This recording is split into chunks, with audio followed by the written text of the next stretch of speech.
제가 도둑질을 한번 한 적이 있습니다. 도둑놈이 된 적이 있어요. 근데 여러분한테 이야기를 해야 되겠습니다.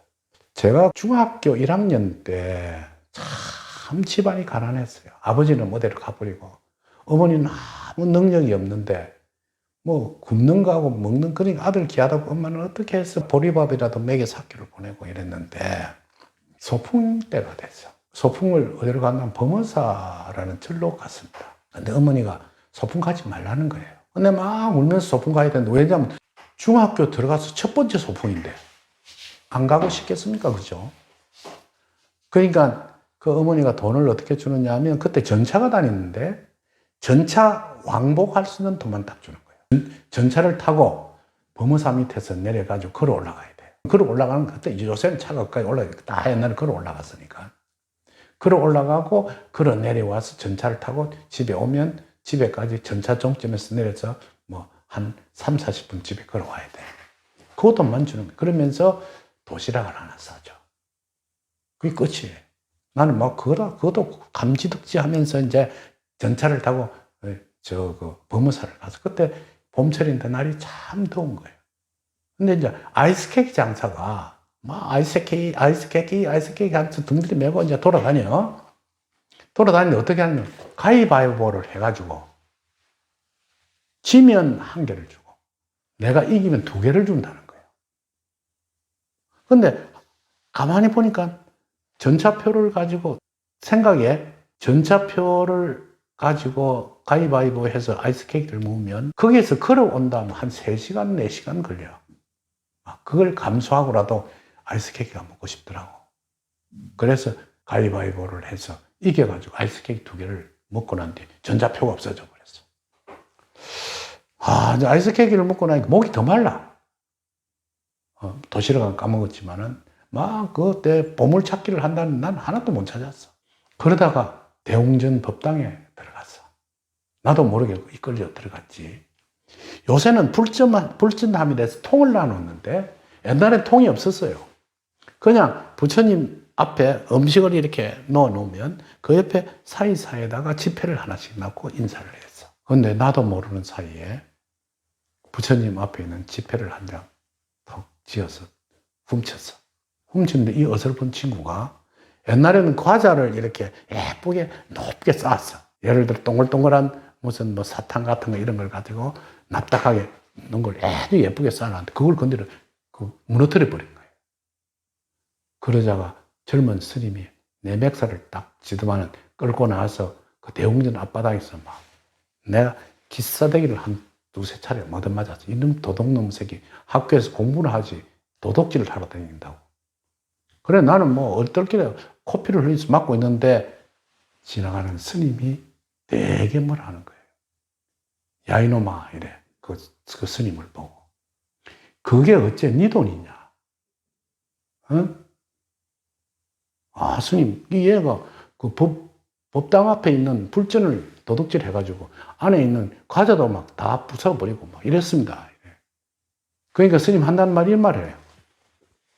내가 누누이 너한테 가르칠 때 중생공양이 재불공양이니라 하고 이야기 안 하더냐 이래.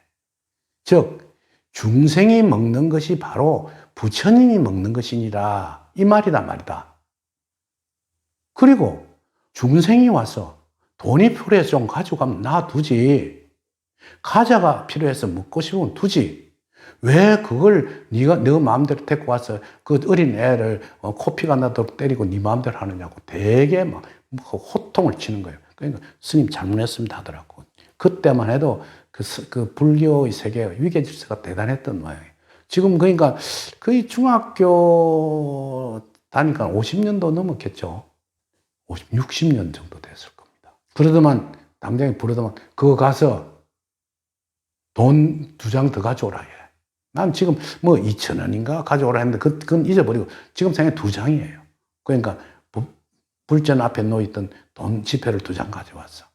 그걸 받더만 내 손에다 쥐어주면서 이놈아 이거 가져가 쓰시게. 그러고 부처님 앞에서 가져간 돈은 그게 죄가 아니다. 부처님은 많은 중생의 보살핌을 줘야 하는 분인데 너가 가져갔기 때문에 오늘 죄를 지낸 사람은 크게 선물할 거야. 이런 이야기를 하더라고. 그러면서 나는 그때 지금도 생각하면 그게 눈물이 나. 그러면서 그 돈을 쥐고 내려왔어. 그럼 하염없이 지금까지도 그 노스님의 얼굴이 생각이 난다고. 그런데 내가 무슨 신문지상을 보니까 어느 스님이 절에 학생이 들어가서 불전함을 이렇게 틀어갔는데 요새는 CCTV가 있으니 그게 잡히죠.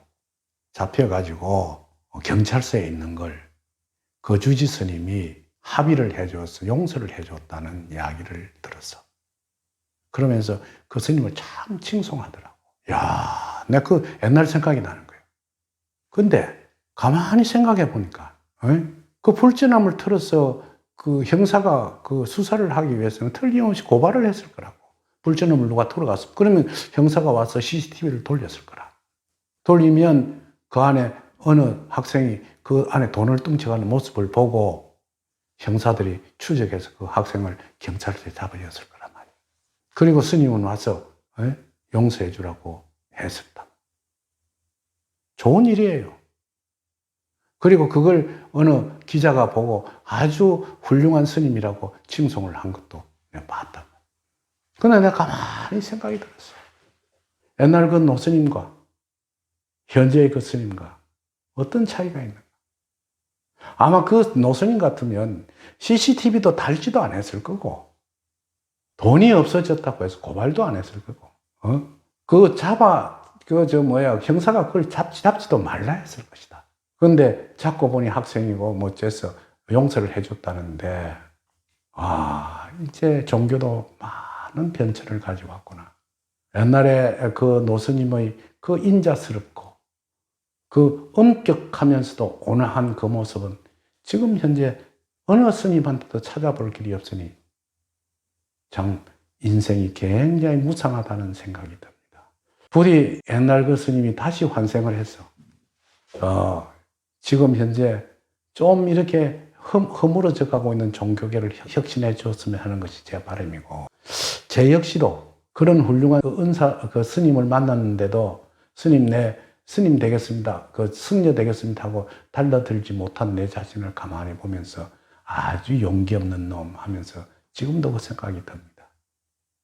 여러분, 제가 설명한 영상을 보면서 여러분은 어떤 생각이 드십니까? 이 세상은 이렇게 아주 물질적으로만 성공해서 나아가는 그런 형상을 일으켜야 될 것인가 하는 생각이 드네요. 여러분, 어떤 생각이 드십니까? 좋은 답변을 댓글로 대답해 주셨으면 내가 꼭 대답을 해 드리도록 하겠습니다.